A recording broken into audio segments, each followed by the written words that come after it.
ఇప్పుడు మనం చేయబోతున్న కేసు 86 year old మ్యాన్. ఈయనకి బొటక్ దగ్గర నుంచి కాళ్ళలోకి విపరీతంగా నొప్పి ఉంది. ఈయన వచ్చినప్పుడు మన దగ్గరికి వీల్ చైర్లోనే వస్తున్నారు, ఎందుకంటే లేచి నిలబడలేదు, తిరగలేకపోతున్నారు. ఈయన బ్యాక్గ్రౌండ్లోకి వెళ్తే ఈయనకి ప్రీవియస్లీ మర్కల్ సెల్ కార్సినోమా అనేది బ్లడ్లో ఒక రకమైన క్యాన్సర్ ఒకటి ఉందన్నమాట. అది ఉండటం చేత తనకి బోన్ లోపలికి స్ప్రెడ్ అవుతుంది. ఇక్కడ మనం చూస్తే కనుక ఈ బోన్ లోపల అంతటికి స్ప్రెడ్ అయిపోవడం కాదు, బోన్స్ కొన్ని ఫ్రాక్చర్గా అయిపోతా ఉన్నాయి. ఇక్కడ కొన్ని బోన్స్ ఫ్రాక్చర్ అయిపోవడం వలన మనం నిలబడలేక విపరీతమైన బ్యాక్ పెయిన్, నడవలేని పరిస్థితి వచ్చాయి.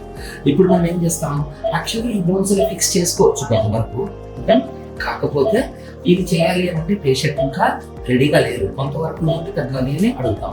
అందుచేత ఏం చేస్తాము, ముందు కొంత పెయిన్ తగ్గించే పని చేస్తూ ఉన్నాం. మెడిసిన్స్ ఇచ్చాము, ఒక 10 days కొంతవరకు ఇంప్రూవ్మెంట్ అయింది. తను బెటర్గా ఉన్నాడు, but still he wants more pain relief before he proceeds further. So అందుచేత ఇప్పుడు మనము ఎపిడ్యూరల్ ఇంజెక్షన్ ఇచ్చేస్తున్నాము. చాలా కేర్ఫుల్గా చేయాల్సి వస్తుంది, ఎందుకంటే పేషెంట్ బ్లడ్ థిన్నర్స్ మీద కూడా ఉంటారు, అంటే రక్తం పలచబడటానికి మందులు ఉంటాయి. సో ఇవన్నీ చాలా కేర్ తీసుకొని వీళ్ళకి ఇప్పుడు ప్రొసీజర్ చేయటం అనేది జరుగుతుంది.